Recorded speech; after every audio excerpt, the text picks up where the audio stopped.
Hi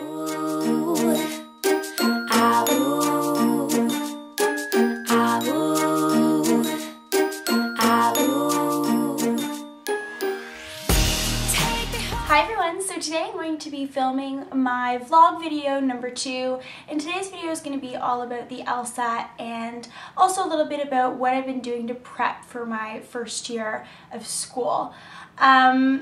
I'm going to quickly introduce myself for those of you who don't know me, because I'm assuming people will come to these videos and will only want law school advice and won't want to watch my beauty and fashion stuff, so you might not know who I am. My name is Jessica and I am the creator of Victoria's Closet 16, which is a beauty and fashion YouTube channel. And I've started to create these vlog videos in order to chronicle my journey through law school. So I'm actually going to be starting law school next Tuesday. Today when I'm filming this, it's Wednesday, so 6 days until I start law school. So I wanted to film these videos not only for me to have so I can look back and kind of know what I was thinking throughout the law school experience. I think it'll be good. It'll be kind of like a journal for me, but also to share my experience with you guys so you all know what it's like to be a law student, or at least from my perspective. As I said, today I'm going to be talking a lot more about the LSAT. I talked about the LSAT in my last vlog video, which I will link down below, but I just did a quick overview and a lot of people wanted me to elaborate more. If you don't know what the LSAT is, it's a standardized test that is run 4 times a year in October, December, February, and June.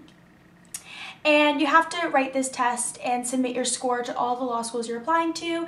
If you're applying from North America or from Australia, and there's a few other countries around the world that need it. So if you're not sure if you need it or not, contact the school that you want to apply to and make sure you know exactly what they need, including whether they need a standardized test score or not.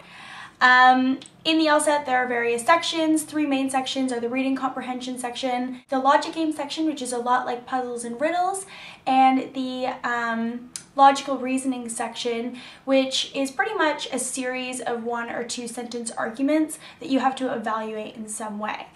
I've got a bunch of questions here that were left to me from viewers of my last video, and I'm going to go through them, and I'm also going to talk a little bit more about the prep company that I studied with in getting ready for the LSAT. So C75 asks, I have no time to finish the logic game section. What do you do in that circumstance? So the logic game section, as I said, is a series of riddles or puzzles, and if you're not able to finish the section in the time allotted, which is 35 minutes, then figure out whether your issue is with mastery of the skills necessary to complete those questions, or whether it's just with timing. If you're going through those questions and you give yourself unlimited time and you can get it, then it might just be that you need to increase your speed. If you're finding that it's just difficult altogether, you may need to master the information in a different way than you already did.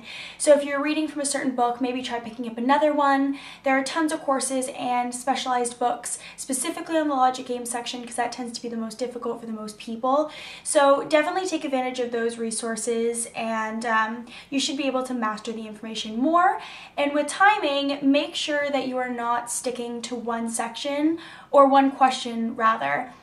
Don't stick to one question for too long. Each question is graded the exact same, no matter whether it's easy, moderately hard, or extremely difficult. So you want to get through those questions as fast as possible so you can answer all the easy ones, or the ones you can get first, and then work a little bit more on the harder questions. Question number 2 is both from Shannon Barbie X3 and the Lana Banana, and it's, what do I have my bachelor's in? Which isn't quite an LSAT related question, but I'll answer it anyway. I have my bachelor's in psychology. Now that being said, I actually went into school for political science because I wanted to be a lawyer, and I thought that that's what most lawyers did, and it turns out I hated poli-sci, and hating poli-sci made me reconsider whether or not I should actually be a lawyer. I've now learned that you can go into law with any undergraduate you want in most schools. Again, don't quote me, make sure you check the school that you're applying to. But for example, the school I'm going to, you could have a music degree, you could have a science degree, an English major. a philosophy degree, a history degree, or a psychology degree like me, or poli-sci. It really doesn't matter what you have as long as you excelled in that area. So go into it and do what you love, and then figure out whether that fits in with your legal career. And if you know you want to be a lawyer right off the bat, then just check the law schools and find out what you need. And if you don't need a specific bachelor's, then as I said, just do what you love so you can get the best grades and have the best time in your undergraduate. Question number 3 is, how many months do you leave to prepare for the LSAT? And this is by Tamunatko. And I only left myself 7 weeks, which is an extremely small amount of time to leave for the LSAT. I would not suggest that to people. Actually, I think the best amount of time to leave is about 3 months. That's what most courses take. Most courses take about 3 months, and they end a few weeks before your exam will take place. So 3 months to 14 weeks maybe would be really good. You can go all the way up to 4 months if you have a full-time job or you're full-time studying and you need the extra time. And if you have all time to devote to the test and you're not doing anything else and you like to get it all done at once, then even 2 months might be okay. 7 weeks was really, really hard. I wouldn't suggest that, but you can get it done if that's the situation you're in, like I was. How often do you practice with time sections or time test? This is also by Tamunatko. And I, at the very beginning, did a diagnostic test, and after that didn't do pretty much anything timed until I was able to master most of the information that was given to me through my prep company.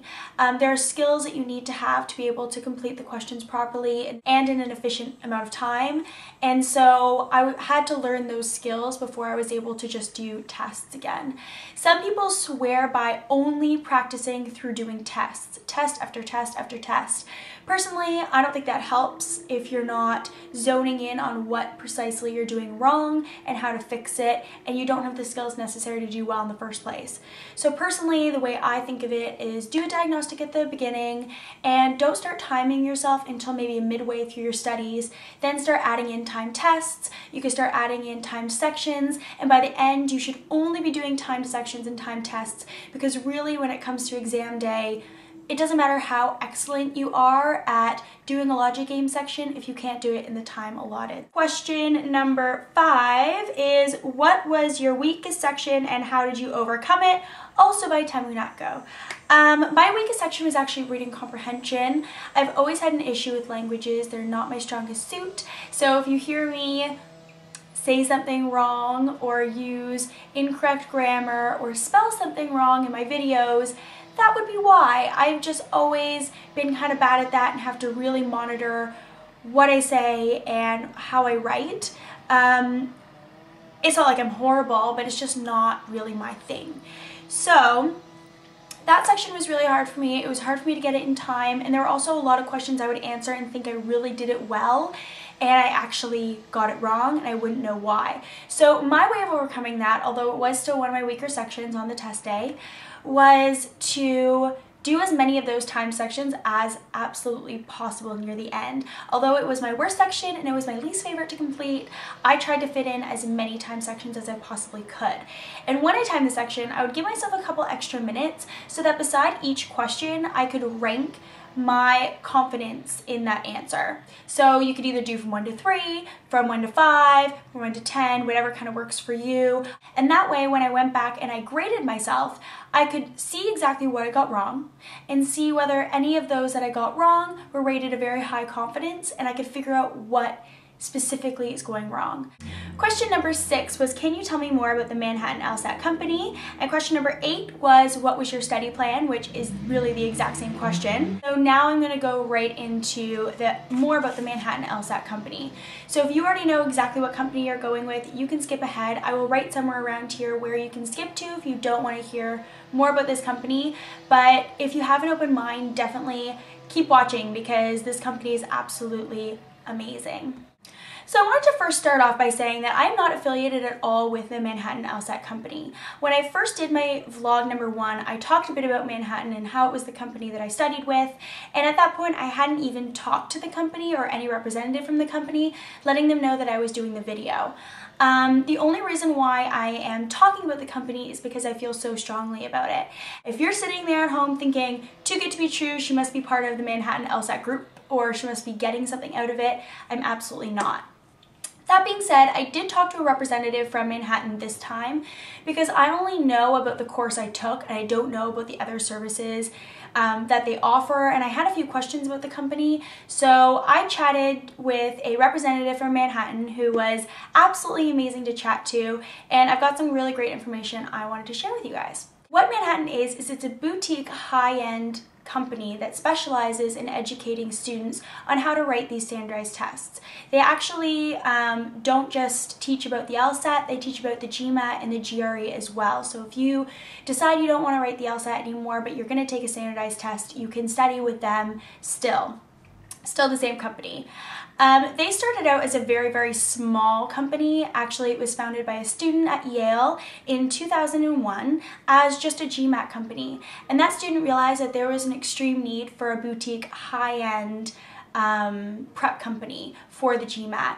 And so what this student did was he hired a bunch of students, paying them way more than any other prep company paid their teachers. He was offering them way more money. And so really that attracts the best of the best, and he was able to really have his choice out of the tons of applicants that were applying to work with his company. And so what that means is it means that these teachers are the best of the best. So just a little bit more about these teachers. Each teacher had to have scored a 99th percentile on whatever test that they are teaching. So all of your LSAT teachers will have ranked a 99th percentile on the LSAT. Also, all these teachers had at least 2 years of teaching experience before going to Manhattan. And those two elements are just the beginning of the criteria that is necessary in order to work for Manhattan LSAT. They really want to make sure that these teachers are only extremely smart and excel at whatever test that they're going to be teaching. They also want to make sure that these teachers are good teachers, because sometimes you can be extremely smart and you just can't teach. So they really make sure that these teachers can teach students what they need to know. So this really shows you how amazing the teachers you're going to be working with are. And when I was working with Manhattan, didn't know about all of this, but I knew that there was something different between my education and the education of some of my friends who took a prep course from some of the more popular companies. I always knew something was different, I just didn't know what, and now I know. The teachers are just absolutely incredible. They're great at teaching, they're great at what they do, and they're really able to pass on the skills that they know about the LSAT. So what are your options with Manhattan?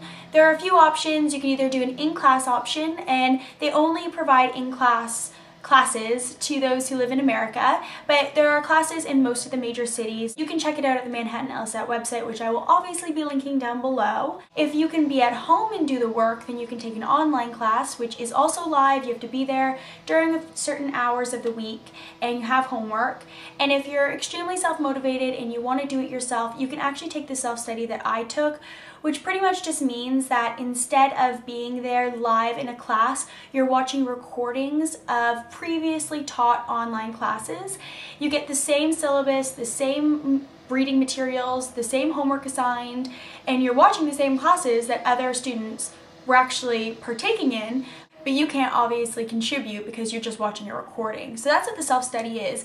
And I love the self-study because, as I said, I only gave myself 7 weeks. So I was able to cram those classes in, do the homework all really, really fast, and leave myself still time to study at the end. And I wouldn't have been able to find a prep company that offered a class in that short of time. So this was a really great option for me, and I loved it. I thought it was great. And it's actually much cheaper than doing a live class. So if you've got the motivation to allot time to studying, then that class is great for you and you shouldn't need anything else.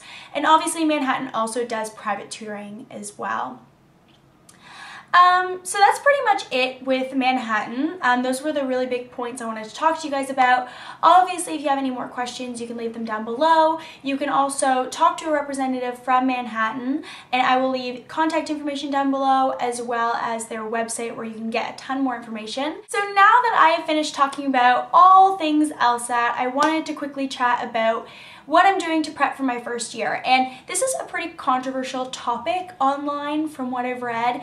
Some people are firm believers that you shouldn't prep at all, that you should just enjoy your summer, enjoy your year off, because you're not going to get a ton of time off once you start school, and you should really just be enjoying yourself, and that prepping won't matter.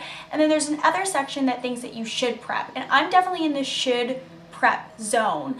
School costs way too much money and is way too important for me not to try, at least in some way, to prepare for my years in law school.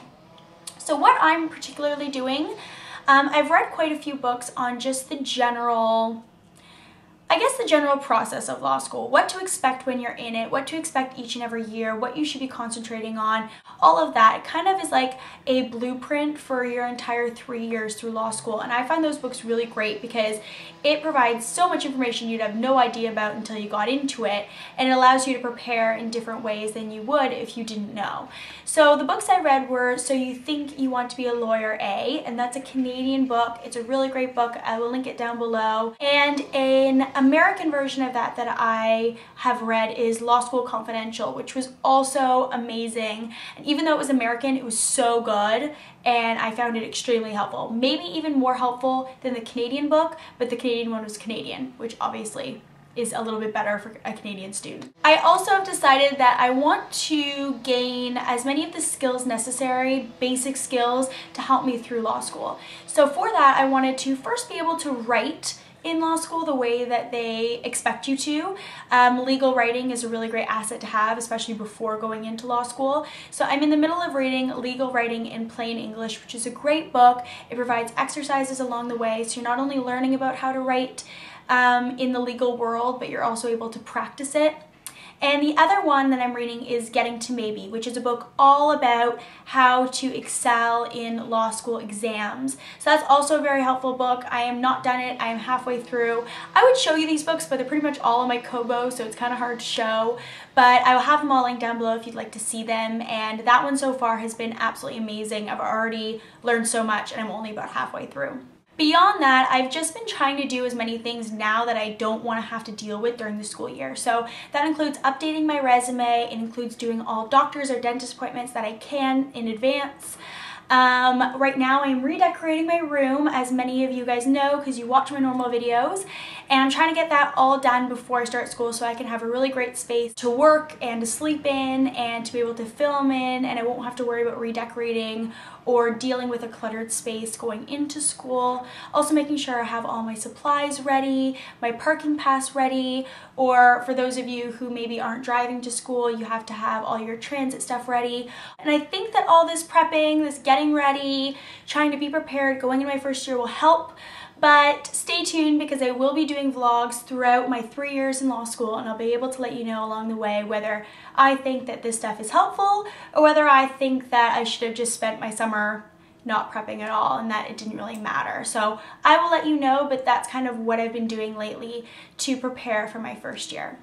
So that's it for vlog number 2. If you're not a subscriber and you'd like to get notifications for when I release new vlog videos, you can click the subscribe button up top and you'll receive emails whenever I upload a new video. That's it. I'll see you guys later. Bye!